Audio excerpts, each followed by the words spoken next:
ETF index mutual funds నేర్చుకుని stock మార్కెట్లో రాణించాలనుకుంటున్నారా? వెంటనే ఈ నెంబర్కి కాల్ చేయండి.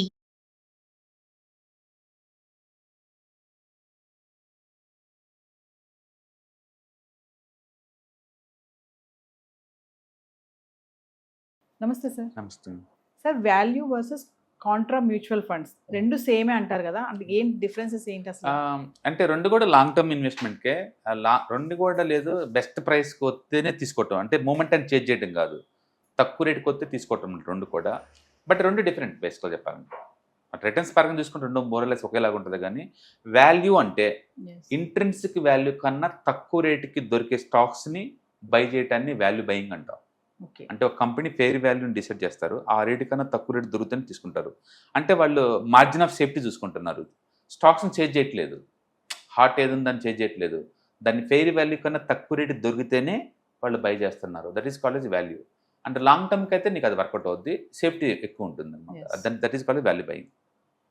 కాంట్రా అంటే అలా కాదు, ప్రస్తుతానికి అవుట్డేట్ అయిపోయిన, ప్రస్తుతానికి మార్కెట్ హేట్ చేసే సెక్టార్ని పట్టుకుంటారు. ఎగ్జాంపుల్ ఐటీ ఇంకా అయిపోయిందని చెప్పేసి వాటిని మొత్తం పడగొట్టేస్తున్నారు. టీసీఎస్ లాంటి కంపెనీస్ కూడా లేదు, 16PE దొరుకుతున్నాయి. ఓకే, దాన్ని కాంట్రా అంటారు. బట్ అది వాల్యూ బయింగ్ కాదు, సంబంధం కాదు. మార్కెట్ హేట్ చేసే వాటిని, ప్రస్తుతానికి బ్యాడ్ న్యూస్ తోటి టెంపరీగా అవుట్డేటెడ్ అవుతున్న సెక్టార్లో ఇన్వెస్ట్ చేశారనుకోండి, దాన్ని కాంట్రా అంటారు. ఓకే, అది ఫెయిర్ వాల్యూ దొరకచ్చు, దొరకపోవచ్చు. ఓకే, మొత్తానికి అయితే టెంపరీగా పడ్డాటని తీసుకుంటారు. బట్ రెండు కూడా తక్కువ రేటు కొంటాం బేసికల్గా. బట్ కాంట్రా ఎప్పుడు కూడా అగ్రెసివ్ ఇన్వెస్టర్స్కి పనికి వస్తుంది అనమాట. అండ్ మార్కెట్ ఒకసారి రికవరీ స్టార్ట్ అయింది అనుకోండి, కాంట్రా చాలా స్పీడ్గా పెరిగింది. బేసికల్గా అంటే సైక్లికల్ నేచర్తో గేమ్ ఆడతారు కాంట్రాలో. ఎందుకంటే ఇప్పుడు కమోడిటీస్ ఉన్నాయి అనుకోండి, కొన్నిసార్లు చాలా ఫాస్ట్గా పోతాయి, కొన్నిసార్లు టూ మచ్ పడిపోతాయి అనమాట. అది అవుట్డేట్ అయినప్పుడు కాంట్రా వాళ్ళు కొంటారు. బట్ వాల్యూ ఇన్వెస్ట్మెంట్ అలా కాదు, వాల్యూ ఎప్పుడు కూడా ఇంట్రెన్సిక్ వాల్యూతో పోల్చుకుని తక్కువ రేటు దొరకాలన్నమాట. అందుకని మీరు conservative investor, long term point ఆఫ్లో మార్జిన్ ఆఫ్ సేఫ్టీ ఎక్కువ కావాలనుకుంటే and go for value mutual funds. And అలా కాదు, సైక్లికల్ నేచర్తో గేమ్ ఆడదాం అనుకుంటున్నాను, అవుట్డేటెడ్ సెక్టారు, అవుట్డేటెడ్ కంపెనీస్ని ఫ్యూచర్లో మళ్ళీ లైవ్ వచ్చింది అనుకుంటే కనుక కొంటాన్ని కాంట్రా అంటారు. Contra mutual fund meant for aggressive ఇన్వెస్టర్స్కి, and value meant for value ఇన్వెస్టర్స్కి అనమాట. అది బట్ రెండింటిలో రిటర్న్స్ సిమిలర్గా ఉంటాయి, అందుకని మీరు అన్నట్టు రెండింటిని ఒకేలాగా ట్రీట్ చేస్తారు. కమింగ్ టు రిస్క్ చూసుకుంటే సార్, కాంట్రానే రిస్క్ ఎక్కువ, బేసికల్గా రివార్డ్ ఎక్కువ, రిస్క్ ఎక్కువ. ఎందుకంటే దాని టైం రాగానే చాలా ఫాస్ట్ పెరుగుతాయి.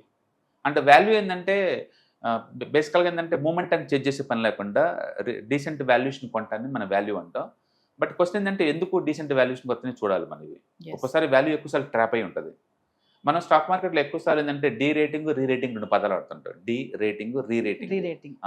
ఎక్కువసార్లు వాల్యూ బయింగ్ అన్ని డీ రేటింగ్లో ఉంటాయి. అందుకని మళ్ళీ తిరిగి పాత హైస్కి వెళ్ళొచ్చు, వెళ్ళకపోవచ్చు కూడా. అందుకని ఒక్కసారి వాల్యూషన్ ట్రాప్ అయి ఉండొచ్చు కూడా, వాల్యూ బయింగ్ ట్రాప్ కూడా ఉండొచ్చు.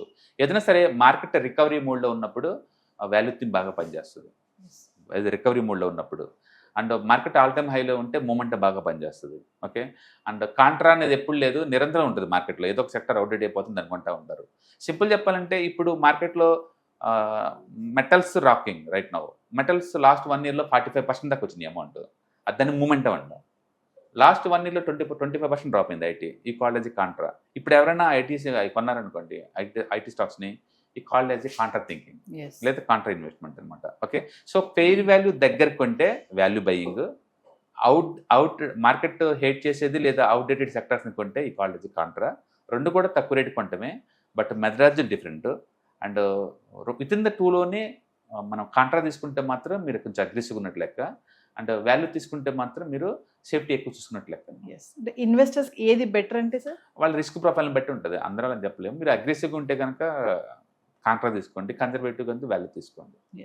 అండ్ వారెన్ బఫెట్ లాంటి వాళ్ళందరూ వాల్యూ ఇన్వెస్టర్స్ బేసికల్గా. ఇప్పుడు మార్కెట్లో ఏంటంటే వాల్యూ వర్సెస్ మూమెంట్ అని నడుస్తుంది ఎక్కువ. Thank you.